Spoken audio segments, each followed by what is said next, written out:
The rain pelted the cracked asphalt like tiny bullets, creating a symphony of splashes that matched the frantic rhythm of my heart. My shoes, cheap knockoffs I'd bought on clearance last winter, were soaked through, the icy water seeping between my toes with every hurried step. I was already 15 minutes late for my shift at Bellissimo, the upscale Italian restaurant where I'd managed to hold a waitressing job for the past 8 months, the longest I'd kept any job since Mom died. "Please, please, please," I whispered, my breath forming small clouds in the cold morning air.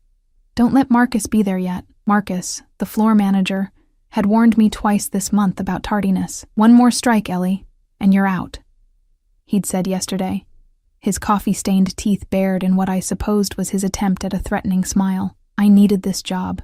The rent on my shoebox apartment was due in 3 days, and I was still short $100. I cut through the alley behind 5th Street, a shortcut I usually avoided, especially in the early morning darkness. The narrow passage stank of garbage and urine, but it would save me precious minutes. Clutching my purse tightly against my side, I quickened my pace, my eyes fixed on the strip of gray sky visible between the looming buildings. That's when I heard it. A low groan, almost lost beneath the patter of rain and distant traffic. I froze, scanning the shadows.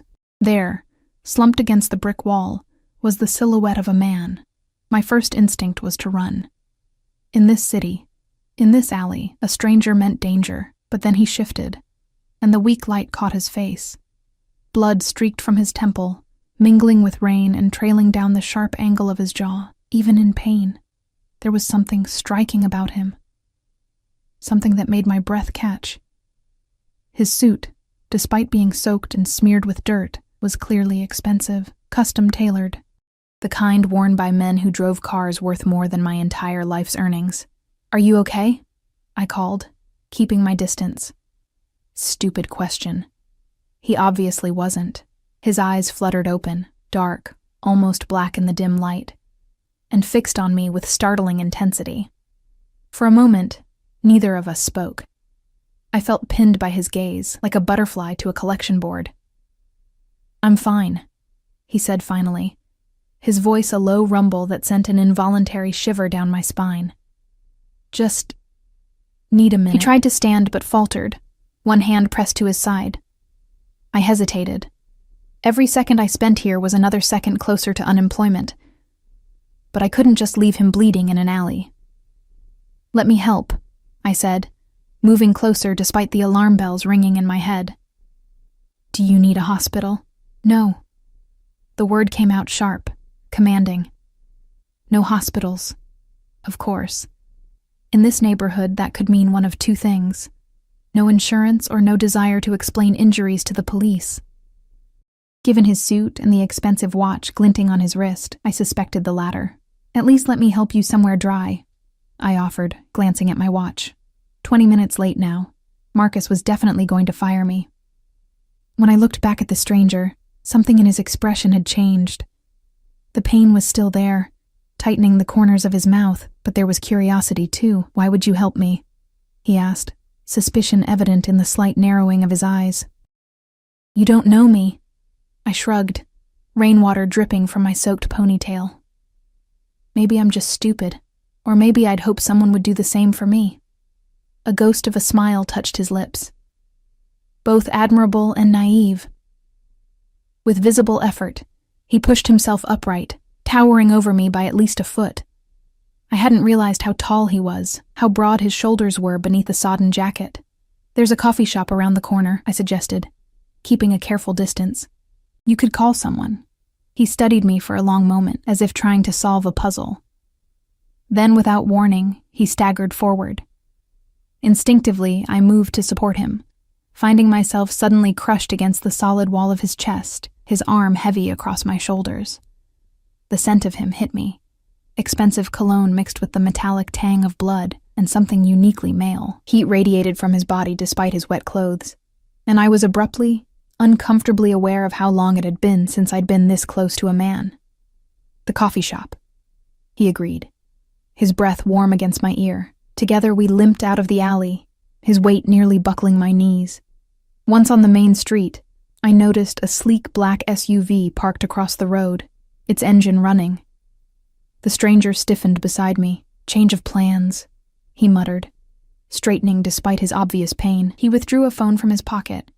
Not the latest iPhone like I expected, but a simple flip phone that seemed at odds with his expensive attire. He dialed a number without looking, his eyes scanning the street with newfound alertness. South entrance. Now. That was all he said before snapping the phone shut. Within seconds, the SUV pulled up beside us. The tinted window rolled down to reveal a hard-faced man with a neck thick as a tree trunk. "Boss," the man acknowledged, his eyes flicking to me with open suspicion. "Who's this?" "Boss." I tried to step away, suddenly uneasy, but the stranger's arm tightened around my shoulders. "My good Samaritan," he replied, a hint of amusement in his voice. "She's coming with us." "What?" "No, I'm not," I began, but my protest died as the back door swung open and I was smoothly maneuvered inside, the stranger sliding in beside me. "I have work," I said desperately as the SUV pulled away from the curb. "I'm already late. They'll fire me." "Where?" he asked, pressing a handkerchief. Actual silk, I noted hysterically, to his temple. "Bellissimo, on Parkway Avenue." "But I can't just—" "Bellissimo," he repeated, and something in the way he said it made me pause. He leaned forward slightly. "Paolo, call Antonio at Bellissimo. Tell him Elena." He glanced at me questioningly. "Ellie," I supplied automatically. "Ellie Carter. Tell him Elena Carter is taking a personal day. Family emergency. Her position is to remain open." The driver, Paolo, nodded once, already pulling out his own phone. "How do you—" I began, but the stranger cut me off with a raised hand. "You helped me. I'm returning the favor." "By kidnapping me?" A smile spread across his face then, dangerous and oddly charming all at once. It transformed him, softening the harsh angles of his face and revealing a dimple in his right cheek. "Is it kidnapping if I'm taking you to have your job saved?" he countered. "It is if I don't have a choice." I shot back, some of my fear giving way to indignation. He seemed to consider this, tilting his head slightly. "A fair point. Paolo, pull over if Ms. Carter wishes to leave." The SUV immediately slowed, pulling to the curb. I stared at the door handle, then back at the stranger. Blood still seeped from the cut on his temple, and now that we were in better light, I could see the bruising beginning to form along his jaw. Despite his commanding presence, he was injured, perhaps worse than he was letting on. "Who are you?" I asked instead of reaching for the door. "Someone who doesn't like owing debts," he replied simply. "Even small ones." "That's not an answer." "No," he agreed, "it isn't." After a pause, he added, "Daniel Russo." The name meant nothing to me, but he said it like it should, like it was a key I was supposed to recognize. "And what happened to you, Daniel Russo?" His eyes, dark brown I could now see, with flecks of amber near the pupils, hardened slightly. "A disagreement with an associate." "A disagreement that left you bleeding in an alley?" Some disagreements are more vigorous than others. There was a dangerous edge to his voice now, a subtle warning I'd be wise to heed. I glanced out the window, recognizing the affluent downtown neighborhood we were entering. The sleek glass and steel buildings reflected the gray morning light, a world away from my part of town. "Where are we going?" I asked, suddenly aware of how out of place I must look in my cheap waitress uniform, soaking wet, and probably smelling of alley garbage. "My personal physician," Daniel answered, watching me with that same puzzling intensity. "After which, I'll have you taken wherever you wish to go." "I can't afford a doctor," I said automatically. The dimple appeared again. "Consider it included in my debt repayment." The SUV turned into an underground parking garage beneath one of the most exclusive condominium buildings in the city. I'd read about it in a magazine once. Apartments starting at $3 million, amenities including a private spa and rooftop helipad. As we pulled into a reserved space, I noticed 2 more black SUVs already parked nearby. Men in suits stood beside them, alert and watchful. They straightened as our vehicle stopped, hands moving subtly toward the bulges beneath their jackets. My mouth went dry. "You're not just some businessman, are you?" Daniel's gaze remained fixed on mine. Would it matter if I wasn't? Before I could answer, Paolo opened his door, and another suit-clad man opened mine. As I stepped out, I felt dizzy with the sudden realization of what kind of man could command such attention, such security. I couldn't finish the sentence. I'm a man who values loyalty and repays his debts, Daniel said simply, emerging from the SUV with far more grace than someone with his injuries should possess. Right now, that's all you need to know. He gestured toward a private elevator, its doors already held open by yet another stone-faced man in a suit. Shall we? I hesitated, every instinct screaming that I was making a terrible mistake. I should run now, while I still could. But where would I go? Back to a job that was probably already lost? To an apartment I couldn't afford? Daniel must have sensed my internal struggle. His expression softened fractionally. You have my word that no harm will come to you, Ellie Carter. You're under my protection now. The way he said it, like a royal decree, absolute and unquestionable, sent a shiver through me that wasn't entirely fear. Just until you see your doctor, I clarified, stepping reluctantly toward the elevator. Daniel's smile didn't reach his eyes this time. Of course. But as the elevator doors closed behind us, enclosing me in the small space with him and two of his men, I couldn't shake the feeling that I had just crossed some invisible threshold, that the simple act of helping an injured man in an alley had set something in motion that I couldn't stop if I tried.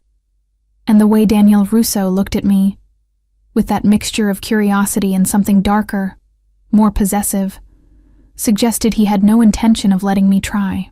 The elevator ascended with silent efficiency, the only sound the faint hum of machinery and my own uneven breathing.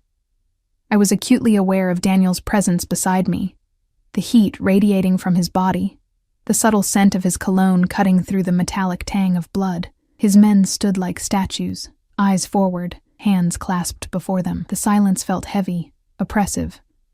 I shifted my weight from one soggy foot to the other, painfully conscious of my bedraggled appearance.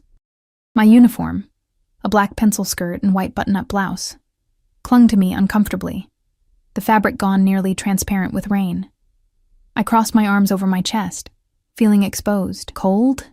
Daniel asked, his voice low enough that only I could hear. Before I could respond, he shrugged out of his suit jacket and draped it over my shoulders in one fluid motion. Despite being damp from the rain, it retained his warmth and that distinctive scent. Sandalwood and something darker, something exclusively his. Thank you, I murmured, surprised by the gesture. The jacket engulfed me, its sleeves hanging well past my fingertips. Daniel's gaze lingered on me, something possessive flickering in his dark eyes. It suits you. The elevator chimed softly as we reached the penthouse level. The doors slid open to reveal an expansive foyer with marble floors and a crystal chandelier that scattered prismatic light across cream-colored walls. A far cry from my cramped studio apartment with its peeling paint and secondhand furniture. This way, Daniel directed, placing his hand at the small of my back to guide me. His touch, even through the layers of his jacket and my wet blouse, sent an involuntary tremor up my spine. We moved through the foyer into a vast living area dominated by floor-to-ceiling windows that offered a panoramic view of the city skyline. Rain streaked the glass, turning the world beyond into an impressionistic painting of grays and muted colors. Vittorio will be here shortly, one of the men announced before disappearing down a hallway. Daniel nodded, then turned to me. Vittorio is discreet, he explained, as if reading my thoughts, and exceptionally skilled. Unlike the doctors at regular hospitals, I couldn't help asking, a hint of defiance in my voice. A smile played at the corners of his mouth. Precisely. He moved to a built-in bar of polished walnut and crystal. Drink? I shook my head. It's not even 9 a.m. A fair point. He selected a crystal tumbler anyway, pouring himself 2 fingers of amber liquid, though in my experience, conventional schedules are luxuries for those with conventional lives. I watched as he knocked back the drink in one smooth motion, barely wincing as the alcohol no doubt stung his split lip. There was something mesmerizing about his movements, an economy of motion, a controlled power that seemed both casual and calculated. Is your life very unconventional, Mr. Russo? I asked, though I already suspected the answer. He set the glass down, his eyes finding mine. Daniel, he corrected. And yes, you could say that. Before I could press further, a door opened, and a distinguished older man entered carrying a leather medical bag. His silver hair was immaculately styled, his suit as expensive-looking as Daniel's, though considerably drier. "Daniel," the man greeted, his accent distinctly Italian. "I see you've been making friends again." Daniel's expression hardened. "Vittorio." The doctor's eyes shifted to me, one eyebrow arching in surprise. "And who might this be?" "Elena Carter," Daniel answered before I could speak. "She provided assistance when it was needed. She's wet and cold. Have Rosa find her something dry to wear while you attend to me." It wasn't a request. Vittorio nodded once, then pressed a button on a panel in the wall. Within moments, a middle-aged woman in simple black attire appeared. "Take Ms. Carter to the guest suite," Vittorio instructed her. "Find her suitable clothing and ensure she's comfortable." Rosa, a slight woman with kind eyes and a no-nonsense demeanor, gestured for me to follow. I hesitated, looking back at Daniel, suddenly reluctant to leave him despite the strangeness of our situation. "Go," he said, his tone softer than before. "Get dry. I'll be here when you return." It sounded like a promise, or a warning. I wasn't sure which. Rosa led me down a corridor lined with what appeared to be original artwork. Oils and watercolors in gilded frames that probably cost more than my entire education. The guest suite turned out to be larger than my entire apartment, with a king-sized bed draped in cream silk, and a bathroom bigger than my kitchen. "Shower is through there," Rosa indicated with a gentle smile. "I'll find you something to wear and leave it on the bed. Take your time, querida." She disappeared before I could thank her. Left alone, I stood dripping on the plush carpet, Daniel's jacket still draped around my shoulders like a shield. Slowly, reluctantly, I slipped it off, hanging it carefully on a nearby chair. The bathroom was a marvel of marble and glass, with a rainfall shower large enough for 3 people. I stripped off my wet clothes, setting them in a soggy pile on the tile floor, and stepped under the hot spray with a sigh that was almost a sob. The water pounded against my tense muscles, washing away the alley grime and the cold that had seeped into my bones. As steam filled the glass enclosure, I found myself replaying the morning's events like a surreal dream. Had I really found a bleeding man in an alley? Had I really been whisked away in a luxury SUV to a penthouse apartment with armed guards? And Daniel Russo. Who was he really? The way his men deferred to him, the immediate response to his commands, the obvious wealth. All pointed to someone powerful. Someone dangerous. Mafia, whispered a voice in my head. The thought should have terrified me more than it did. I used the provided toiletries. All expensive brands I recognized from magazine advertisements but had never been able to afford, and wrapped myself in a plush towel. When I emerged from the bathroom, I found a set of clothes laid out on the bed. Designer jeans that looked close to my size, a soft cashmere sweater in deep blue, and, mortifyingly, brand new underwear with the tag still attached. I dressed quickly, surprised by how well everything fit. The jeans hugged my curves without being too tight, and the sweater felt like being wrapped in a cloud. Even the underwear, simple but clearly expensive, fit perfectly. I ran my fingers through my damp hair, wishing for a brush, and found one on the dresser, as if summoned by my thoughts. A light tap on the door startled me. "Miss Carter," Rosa called. "Are you decent?" "Yes," I answered, setting the brush down. She entered with a tray of tea and small sandwiches. "You must be hungry," she said, placing the tray on a small table by the window. "Please eat something." My stomach growled on cue. I hadn't had breakfast, too rushed to make my shift on time. "Thank you," I said, selecting a sandwich. It was cucumber and cream cheese on thin white bread, crusts removed. The kind of dainty fare served at high teas I'd only read about. "Mr. Russo asks if you're feeling better," Rosa said, smoothing an invisible wrinkle from the bedspread. I swallowed a bite of sandwich. "Yes, much. Thank you for the clothes." Rosa smiled. "Mr. Russo keeps a selection for guests." Something in the way she hesitated made me wonder exactly what kind of guests usually warranted emergency wardrobes. "Is he okay?" I asked, trying to sound casual. "The doctor is still with him," she replied diplomatically. "He'll see you when he's ready." When he's ready. Not when I'm ready to leave, which would have been the natural conclusion to this strange encounter. I felt a flutter of unease. "Rosa," I began carefully, "who exactly is Mr. Russo?" She regarded me with surprise. "You don't know?" I shook my head. A strange expression crossed her face. Part pity, part something else I couldn't quite identify. "He is a man of business, very successful, very respected." The way she said respected made it clear she meant feared. "And what kind of business is he in?" I pressed. Rosa's expression closed off. "It's not my place to discuss Mr. Russo's affairs.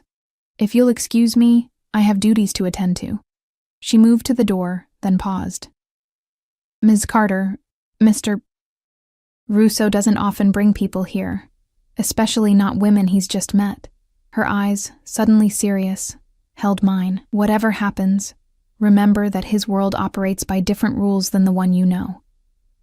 With that cryptic warning, she left, closing the door softly behind her. I sat on the edge of the bed, appetite suddenly diminished. Rosa's words echoed in my mind, reinforcing my suspicions about exactly what kind of man Daniel Russo was. I should leave. Now, before things got more complicated. I could call a cab, be back in my own neighborhood within 30 minutes. Back to my regular life of double shifts and counting pennies. But curiosity, that dangerous, persistent emotion, kept me rooted in place. That, and the memory of Daniel's eyes on me, dark and intent, like I was a puzzle he wanted to solve. Another tap at the door interrupted my thoughts. Without waiting for a response, the door swung open to reveal Daniel himself. He'd changed into a fresh suit, charcoal gray, impeccably tailored to his broad shoulders and narrow waist. A pristine white shirt contrasted with his olive complexion, and a tie the color of burgundy wine completed the ensemble. The cut on his temple had been butterfly stitched, and a dark bruise was forming along his jaw. But otherwise, he looked remarkably composed for a man who'd been slumped bleeding in an alley just hours ago. "The clothes fit," he observed, his gaze traveling over me in a way that made heat rise to my cheeks. "Yes," I said, standing. "Thank you. For everything. But I should really go now." Daniel stepped further into the room, closing the door behind him. The action, casual as it was, made the space feel suddenly smaller, more intimate. "You haven't finished your tea," he noted, nodding toward the tray. "I'm not really thirsty." "Sit," he said, gesturing to the armchair by the window. "Please," he added, almost as an afterthought. Something told me Daniel Russo wasn't accustomed to saying please very often. I perched on the edge of the chair, watching as he took the seat opposite me, movements fluid despite his injuries. "Vittorio says I have 2 cracked ribs and a mild concussion," he informed me, as if discussing the weather. "Nothing that won't heal." "That's good," I said awkwardly. "Thanks to your intervention." He leaned forward slightly, elbows on his knees, hands clasped before him. I noticed his knuckles were split and bruised. He'd clearly given as good as he got in whatever disagreement had left him in that alley. "I didn't do much," I demurred. "You stopped," he countered. "Most wouldn't have. Especially not for a stranger in that particular alley." I shrugged. "I guess I'm not most people." "No," he agreed, his gaze intensifying. "You're not." The silence stretched between us, charged with something I couldn't quite name. "Mr. Russo. Daniel." He corrected again. "Daniel," I conceded. "I appreciate your hospitality, but I really should go. I need to check if I still have a job, for one thing." "Your job at Bellissimo is secure," he said with absolute confidence. "How can you be so sure?" A ghost of a smile touched his lips. "Because I own it." I blinked, processing this information. "You own Bellissimo?" "Among other establishments, yes." My mind raced, connecting dots I hadn't seen before. The way the staff sometimes snapped to attention without apparent cause. The mysterious Mr. R, whose table was always kept available. The private dining room that was off limits to regular staff. "I've worked there for 8 months, I said slowly. "I've never seen you there. I rarely visit my businesses in person," he explained. "It's complicated." "Because you're hiding from rivals? From the police?" The questions burned on my tongue, but I held them back. Nevertheless, I said, standing. I should go. Thank you for your kindness, but have dinner with me, Daniel interrupted, rising to his feet in one smooth motion. I stared at him, certain I'd misheard. I'm sorry? Dinner, he repeated. Tonight. Here. It wasn't quite a question, but neither was it a command. Why? The word slipped out before I could stop it. Daniel stepped closer, close enough that I had to tilt my head back to maintain eye contact. Close enough that I could see the flecks of gold in his dark irises, smell the faint mint of his breath. Because you intrigue me, Elena Carter, he said softly, and I find that a rare occurrence these days. My heart hammered against my ribs. Warning bells clanged in my head. This man was dangerous. Everything about him screamed it, from his carefully controlled movements to the armed men who surrounded him. Whatever business he was in, it wasn't anything legal, and yet... Just dinner? I asked cautiously. The dimple appeared in his right cheek. Just dinner, he confirmed. Though I can't promise the conversation won't be... enlightening. I should say no. I should walk away and never look back. But the thought of returning to my dreary apartment, to my struggle of a life, suddenly seemed unbearably bleak compared to the mystery this man represented. Okay, I heard myself say. Dinner. Daniel's smile widened, revealing perfect white teeth. Excellent. Paolo will collect you at 7. He reached out, his fingers brushing a strand of damp hair from my cheek. The touch, feather-light and brief, sent electricity skating across my skin. Until tonight, Elena, he murmured, his accent caressing my name in a way that made it sound exotic, precious. As he turned to leave, I found my voice again. Daniel? He paused, glancing back over his shoulder. What exactly did I just agree to? For a moment, something dark and predatory flashed in his eyes. Then it was gone, replaced by that charming smile that didn't quite reach his eyes. Just dinner, cara mia, he repeated. For now. The door closed behind him with a soft click that somehow sounded like the tumbler of a lock falling into place. I stood frozen, wondering what I'd gotten myself into. And why. Despite every rational thought screaming caution, I was already counting the hours until 7 o'clock. Paolo arrived precisely at 7, his imposing figure filling my apartment doorway. I'd spent the afternoon in a daze, alternating between anticipation and anxiety about my dinner with Daniel. After returning home in one of Daniel's sleek town cars, I'd found a package waiting at my door. A dress box tied with a simple black ribbon.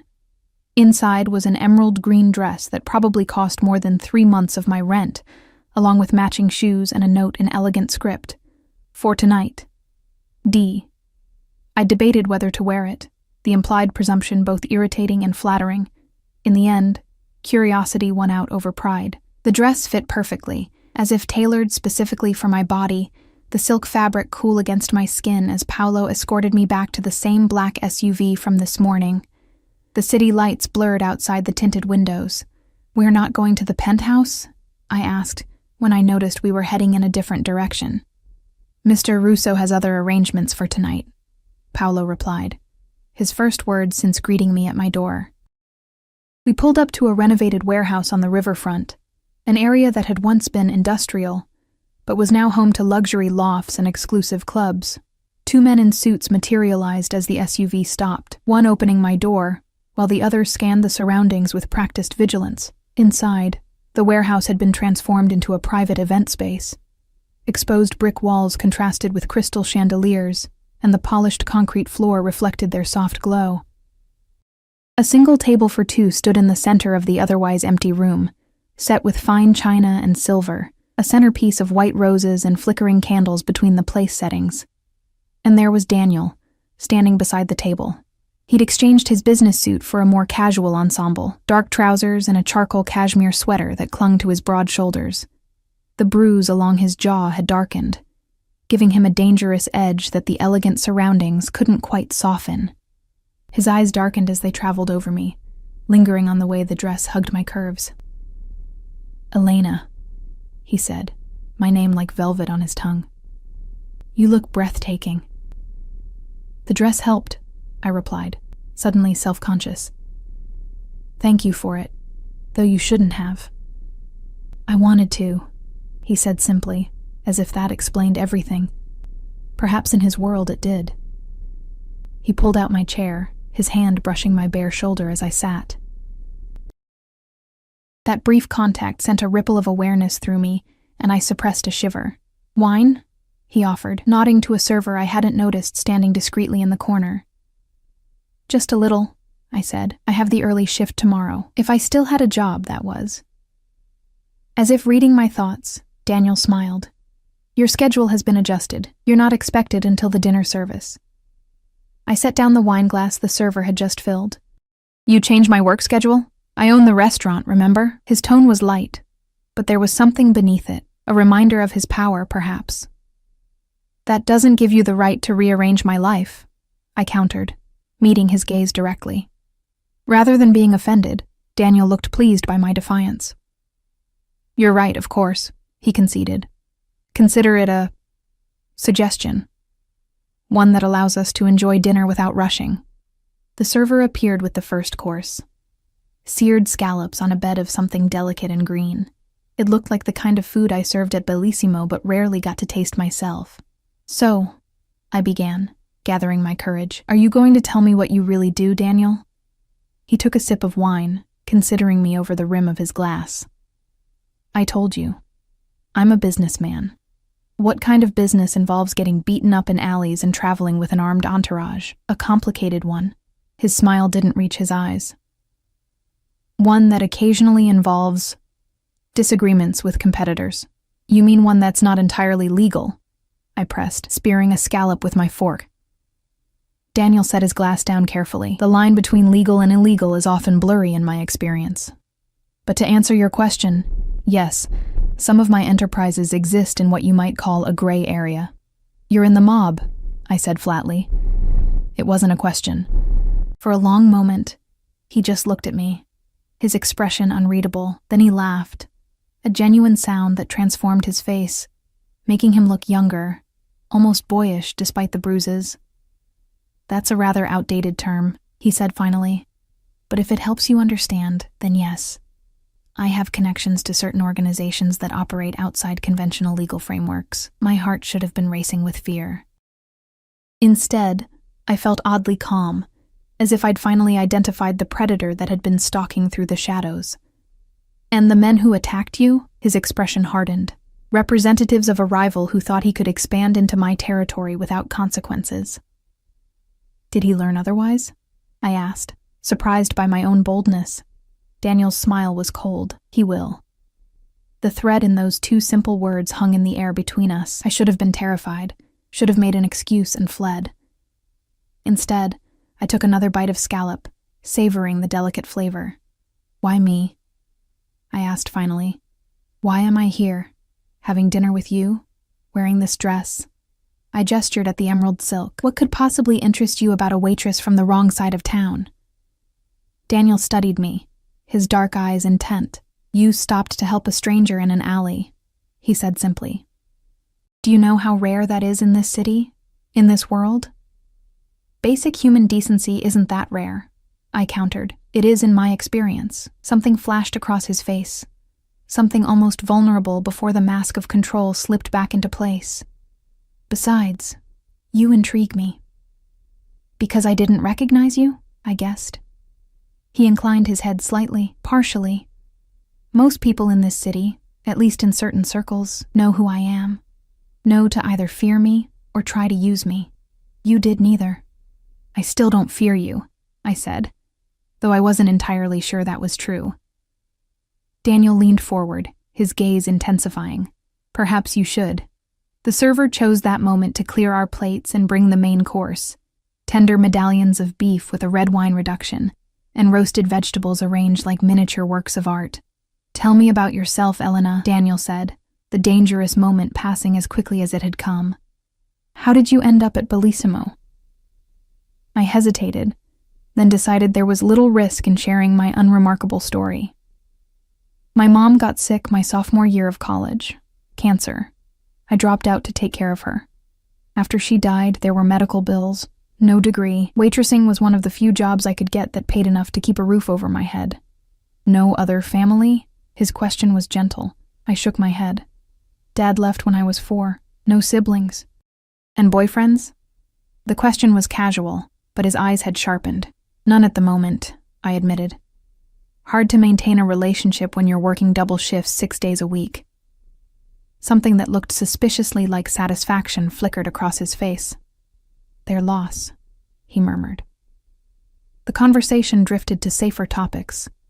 Books we'd read, films we'd seen. Daniel was surprisingly well-versed in literature, quoting Dante and Hemingway with equal ease. When he spoke about things he was passionate about, the carefully controlled facade slipped, revealing glimpses of a different man, one who might have been a professor or philosopher in another life. By the time dessert arrived, a delicate tiramisu that melted on my tongue, I'd almost forgotten the circumstances of our meeting.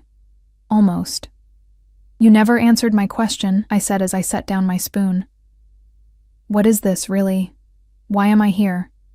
Daniel regarded me thoughtfully. Would you believe me if I said I simply enjoy your company? No, I replied honestly. He smiled, that dimple appearing briefly. Smart girl. He leaned back in his chair, wineglass cradled in one large hand. The truth is, I don't entirely know myself. You're unexpected, Elena. In my world, unexpected things are usually threats, and am I? A threat? His gaze traveled over my face, lingering on my lips. Undoubtedly, he murmured. Though not in the way you mean. Heat bloomed in my cheeks. Before I could respond, one of his men approached, bending to whisper something in Daniel's ear. His expression darkened instantly, all traces of warmth vanishing. Excuse me, he said, standing abruptly. Business that requires my attention. Paolo will see you home. Daniel, I began, oddly disappointed. He paused, looking down at me with an expression I couldn't quite read. Then, in a fluid motion, he leaned down and pressed his lips to mine, a brief, firm kiss that stole my breath and scattered my thoughts. Until next time, cara mia, he murmured against my lips. Then he was gone, his men falling into step behind him as they exited through a side door. Paolo materialized at my elbow. Ms. Carter? Whenever you're ready.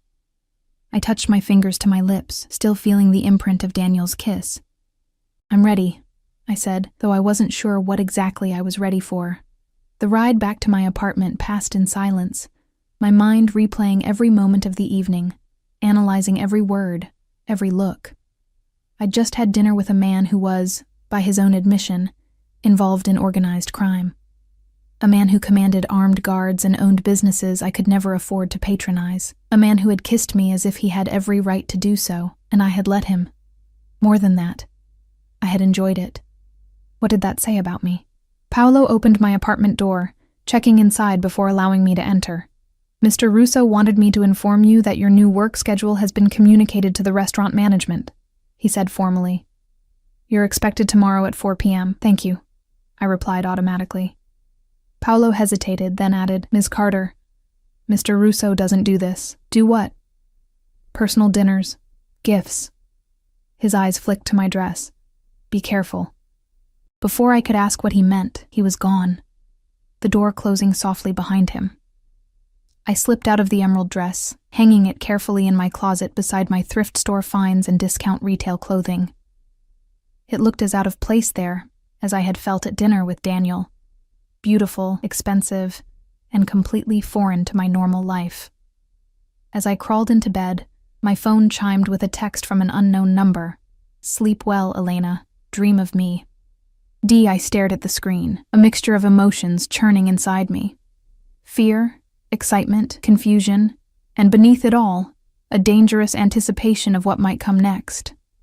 The next 3 weeks passed in a blur of contradictions. By day, I was still Ellie Carter, waitress at Bellissimo, serving pasta and wine to wealthy patrons. But my nights now belonged to Daniel. It started with small gestures, flowers delivered to my apartment, books we'd discussed appearing on my doorstep, a cashmere scarf left in a box with a simple note, for the cold mornings, D. Then came the invitations. Dinner at exclusive restaurants where we were always seated at the best table.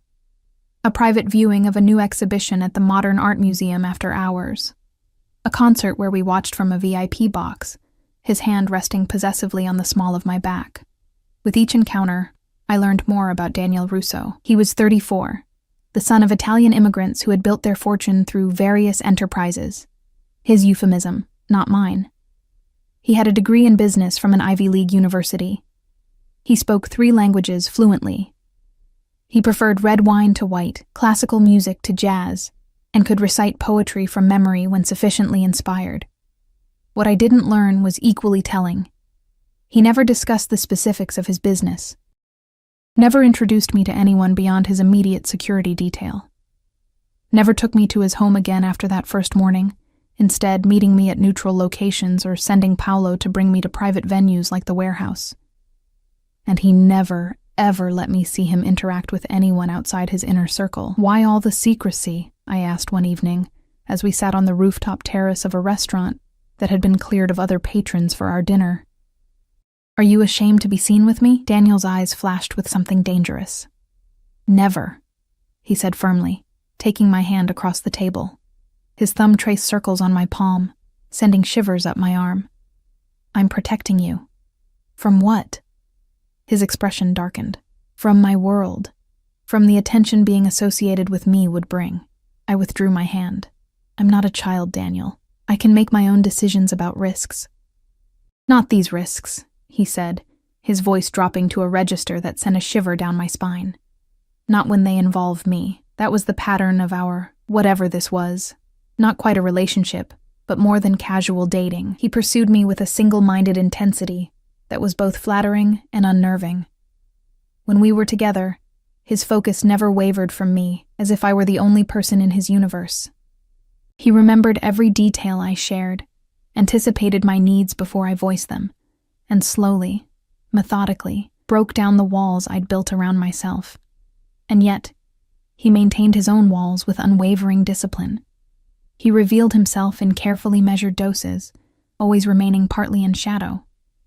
Most unsettling was the possessiveness that grew with each encounter, the way his jaw tightened when male customers at Bellissimo lingered too long at my tables, the pointed questions about my coworkers, my neighbors, any man who might have access to me when he didn't, the way he'd press his lips to my neck, my wrist, my collarbone, not quite love bites, but markings nonetheless. You're mine now, he whispered one night, as his car dropped me at my apartment. You understand that, don't you? I should have been offended.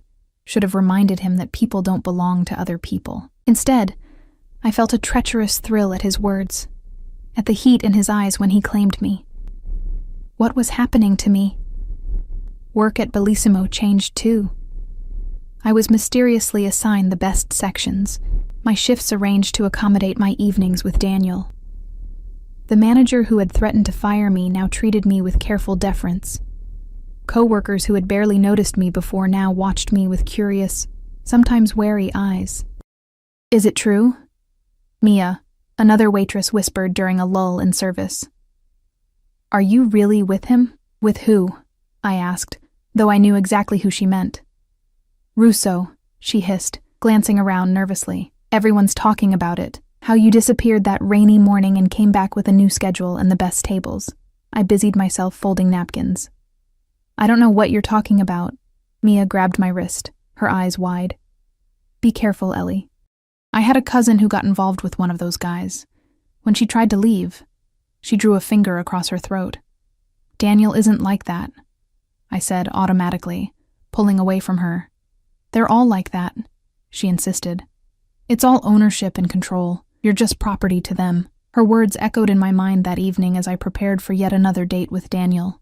This time, he'd asked me to dress for dancing, a cryptic instruction that had me settling on a simple black dress that moved with me, paired with the emerald earrings he'd sent last week.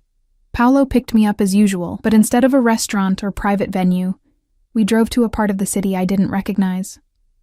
The buildings grew older, more ornate, with names in Italian on weathered storefronts. Where are we? I asked as Paolo helped me from the car. The old neighborhood, he replied. Where it all began. He led me to an unassuming door sandwiched between a bakery and a tailor shop. A discreet brass plaque read simply, Club Vesuvio, in elegant script.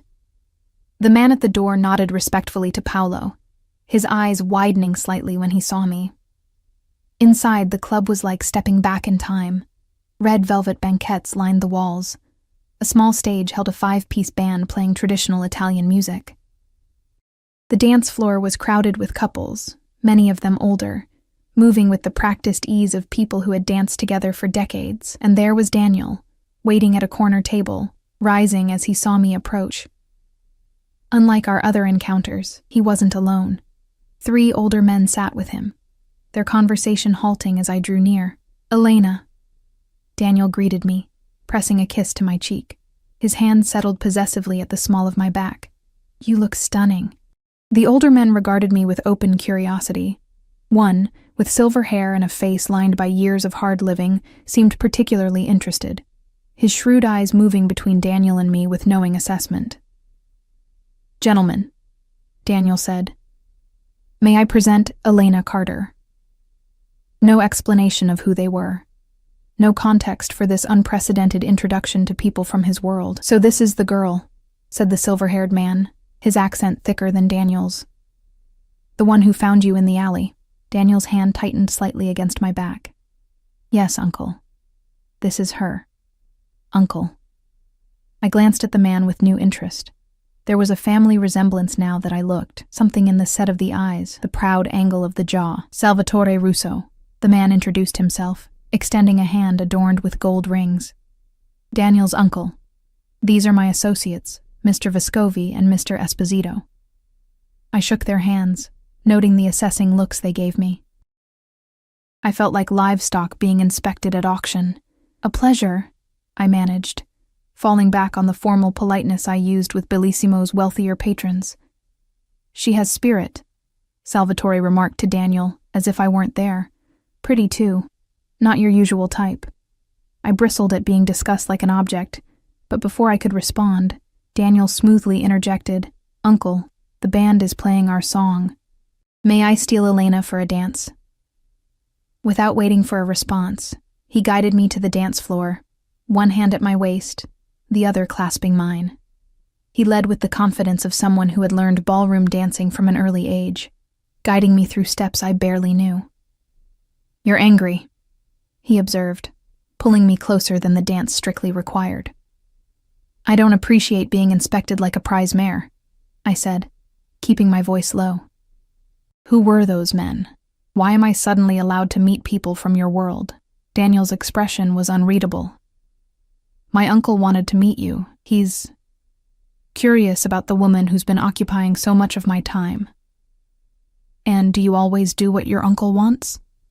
A muscle ticked in his jaw. "It's complicated, Elena. Everything with you is complicated," I countered, frustration bubbling up. 3 weeks of clandestine meetings, and suddenly I'm being presented to your family? What changed? Daniel spun me in a graceful turn before answering. "I did," he said finally. "My intentions changed." "Intentions?" I repeated, a flutter of something between anticipation and dread stirring in my stomach. His dark eyes locked with mine. "I want more than stolen evenings, Elena. I want you in my life, properly." "What does that even mean in your world, Daniel?" He pulled me closer, his lips brushing my ear. "It means protection, respect. No one would dare touch what belongs to me." There it was again, that possessive language that should have repelled me, but instead sent heat pooling low in my abdomen. "And what if I don't want to belong to anyone?" I challenged, even as my body betrayed me by melting against his. Daniel's smile held a predatory edge. "We both know that's not true." His hand slid lower on my back, proprietary and intimate. "You've been mine since that morning in the alley. You just haven't fully accepted it yet." The music ended, but Daniel didn't release me. Instead, he led me through a door at the back of the club and up a narrow staircase. We emerged onto a small rooftop terrace overlooking the city, strings of lights casting a warm glow over worn brick and potted lemon trees. "What is this place?" I asked, momentarily distracted by the unexpected beauty. My grandfather's club, Daniel explained, pouring wine from a waiting carafe. He opened it when he first came to America. It's where my father met my mother, where I learned to play cards and dance. It's beautiful, I admitted, accepting the wine. Daniel watched me over the rim of his glass. I've never brought anyone here before, he said quietly.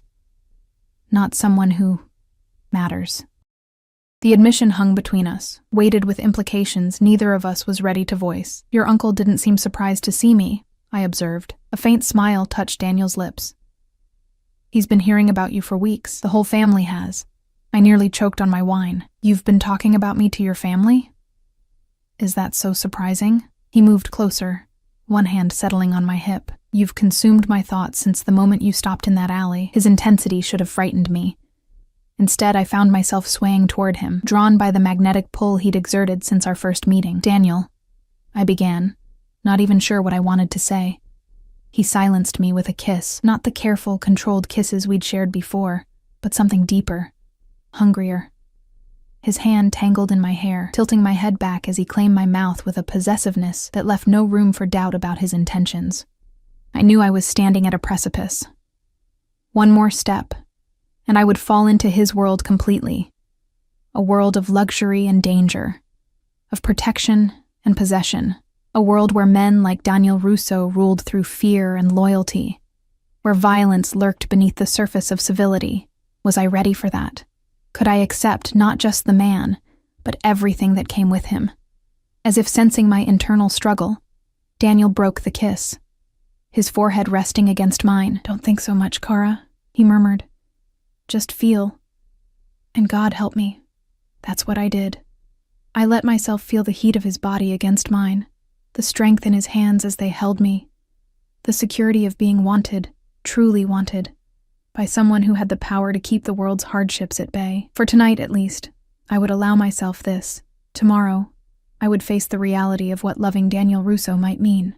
The breaking point came 3 days after meeting Daniel's family. I was working the dinner shift at Bellissimo, balancing a tray of appetizers, when I noticed a commotion near the entrance. Marco, the maitre d', was arguing with someone. Unusual, given his typical obsequious demeanor with guests. I delivered my appetizers and was heading back to the kitchen when a hand clamped around my upper arm. I turned to find myself face to face with a man I'd never seen before, tall, expensively dressed, with cold eyes and a smile that didn't reach them. "Elena Carter?" he asked, though it wasn't really a question. I tried to pull away. "I'm working. If you'd like a table, I'd like a word," he interrupted, his grip tightening. "About your boyfriend." My blood ran cold. "I don't know what you're talking about." The man's smile widened. "Don't play dumb, sweetheart. Everyone knows you're Russo's new pet." He leaned closer, his breath hot against my ear. "Tell him Vitale sends regards. And a reminder that debts must be paid." Before I could respond, Marco appeared with 2 security guards. The man released my arm, straightened his tie, and walked out as if nothing had happened. "Are you all right, Miss Carter?" Marco asked, unusually deferential. "Should I call Mr. Russo?" "No," I said quickly, rubbing my arm where the man's fingers had dug in. "No, I'm fine. Just a misunderstanding." But it wasn't fine. For the first time, the reality of Daniel's world had touched mine directly. It wasn't just luxury cars and private dinners anymore. There were enemies, threats, debts that needed paying. I finished my shift in a daze, jumping at every sound, checking over my shoulder constantly. When I emerged from the restaurant, Paolo was waiting by the now familiar black SUV. "Mr. Russo requests your company," he said, opening the door. I hesitated. "Paolo, someone came into the restaurant tonight." He mentioned a name. "Vitale?" Paolo's normally impassive expression flickered with something like alarm. "Get in the car, Ms. Carter. Now." The urgency in his voice propelled me forward. As the SUV pulled away from the curb, Paolo made a call, speaking rapid Italian that I couldn't follow. I caught Daniel's name and Vitale, the rest lost in colloquialisms. Instead of one of our usual meeting places, Paolo drove directly to Daniel's penthouse. Security was heavier than I remembered. Men stationed at regular intervals throughout the garage and lobby, all watching with alert eyes as we passed. Daniel was waiting when the private elevator opened, pacing the marble foyer like a caged predator. When he saw me, relief flashed across his features, quickly replaced by a cold fury that made me step back instinctively. "Are you hurt?" he demanded, crossing to me in 3 long strides. His hands moved over my arms, my face, checking for injuries. "I'm fine," I assured him, wincing slightly when his fingers brushed the spot where the man had grabbed me. Daniel's eyes narrowed. He pushed up my sleeve, revealing the purpling bruise in the shape of fingertips. A muscle ticked in his jaw. "He touched you," he said, his voice deadly quiet. "Daniel." "He put his hands on you," Daniel continued as if I hadn't spoken, rage building in each carefully controlled word. He turned to Paolo. "Find him. Bring him to the warehouse, alive." Paolo nodded once and disappeared, leaving me alone with Daniel and his simmering fury. "Who is Vitale?" I asked, rubbing my arms as if suddenly cold. Daniel's expression closed off. "Someone who should know better." He took my hand, leading me into the living room. "You'll stay here tonight. It's not safe at your apartment." "Daniel, wait," I said, pulling my hand free. "I need to understand what's happening. Why did that man come to my workplace? Why did he threaten me?" "He didn't threaten you," Daniel replied, pouring himself a drink. "He threatened me, through you." He knocked back the whiskey in one swallow. "It was a message, a stupid, reckless message from a desperate man. And what happens now?" I asked, suddenly afraid of the answer. Daniel's eyes met mine, cold and determined. "Now I respond to his message, clearly." A chill ran down my spine. I knew intellectually what Daniel was, what his business entailed. But this was the first time I'd seen this side of him directly, the ruthless enforcer who maintained his power through fear, and when necessary, violence. "Are you going to kill him?" I asked, my voice barely audible. Daniel set down his glass. "Do you really want the answer to that question, Elena?" No, I realized I didn't.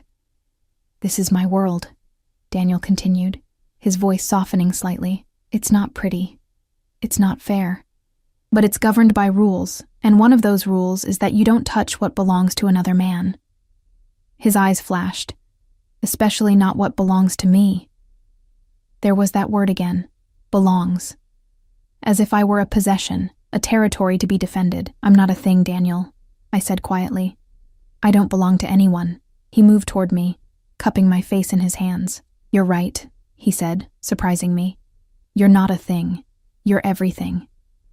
The admission hung between us, raw and unexpected. "I never meant for my life to touch yours like this," he continued, his thumbs tracing my cheekbones. "I thought I could keep you separate, keep you safe. But you can't," I finished for him. "No," he agreed, his expression grim. "Not anymore. Now there's a target on your back, simply because you matter to me. So what do we do?"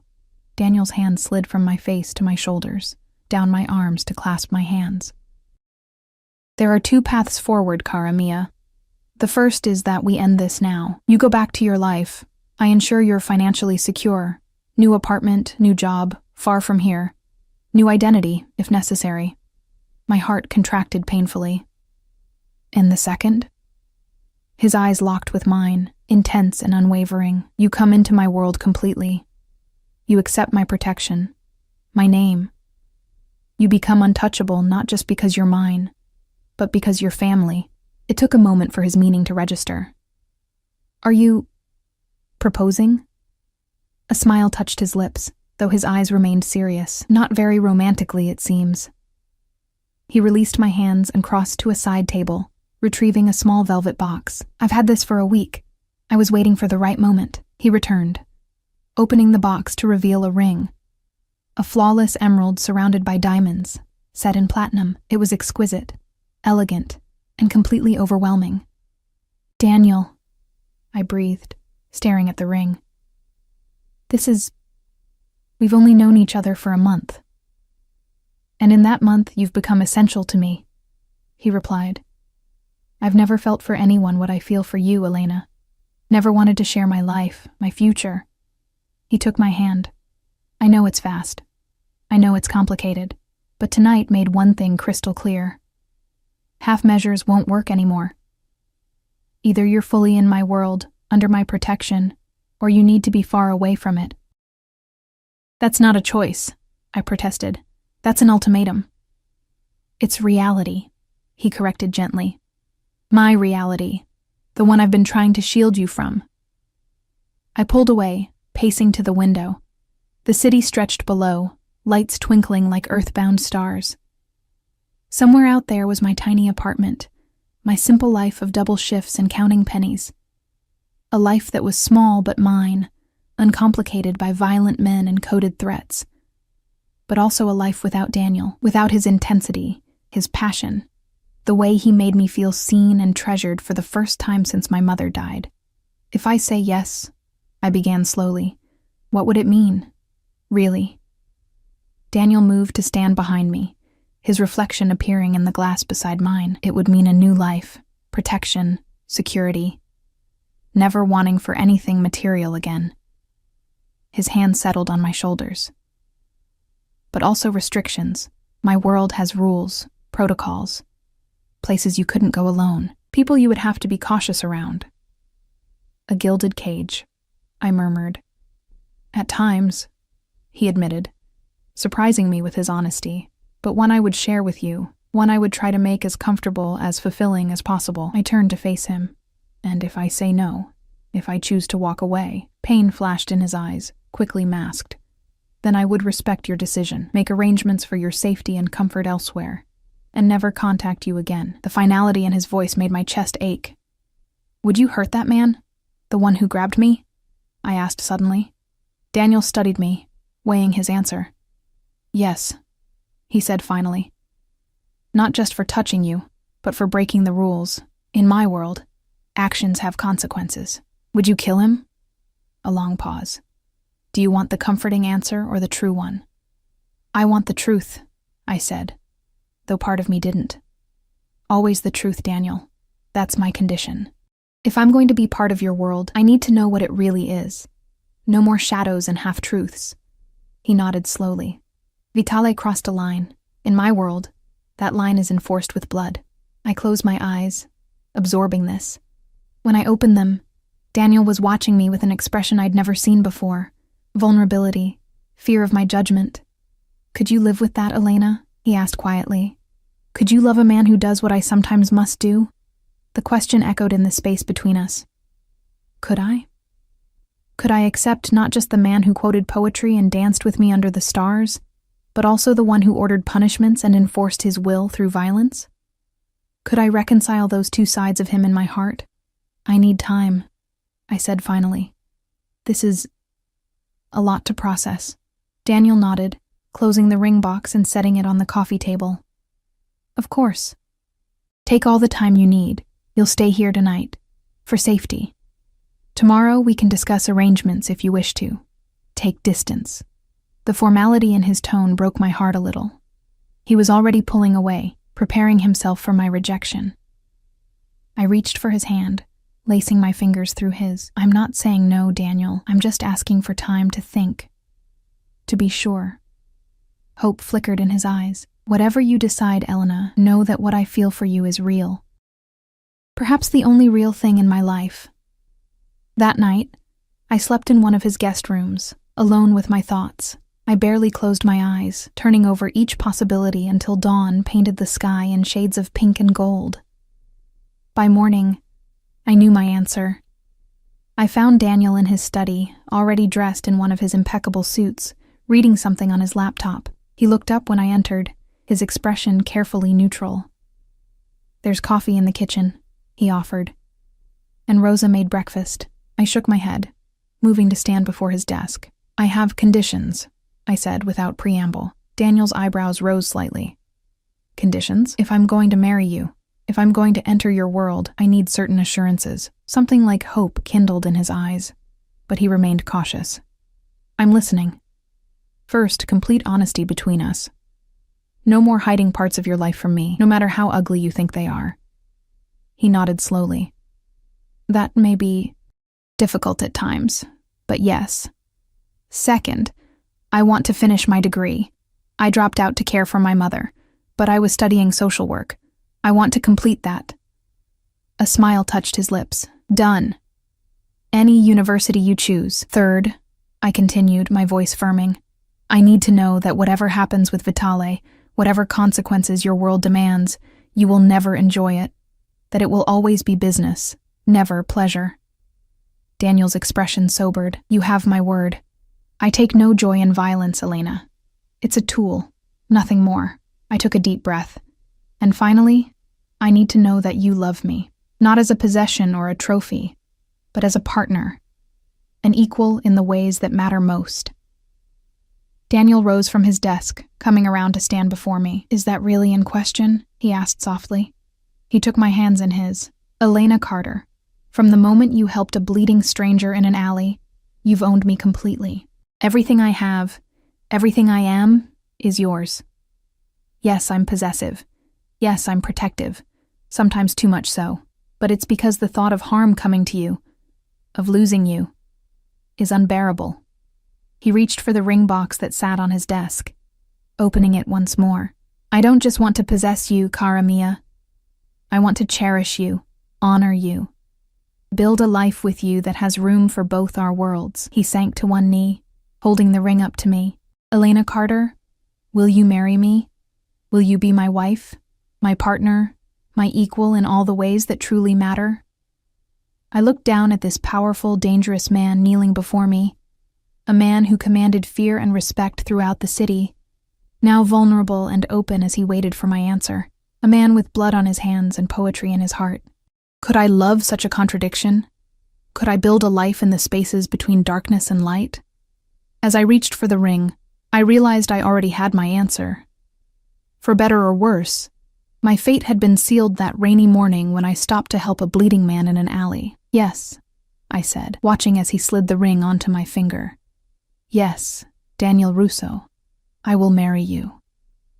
His smile, that rare, genuine smile that transformed his face, bloomed as he rose and pulled me into his arms.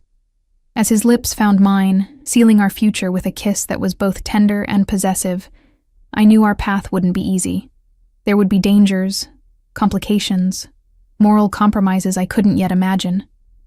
But there would also be love, fierce, protective, all-consuming love that had found us in the most unlikely of circumstances.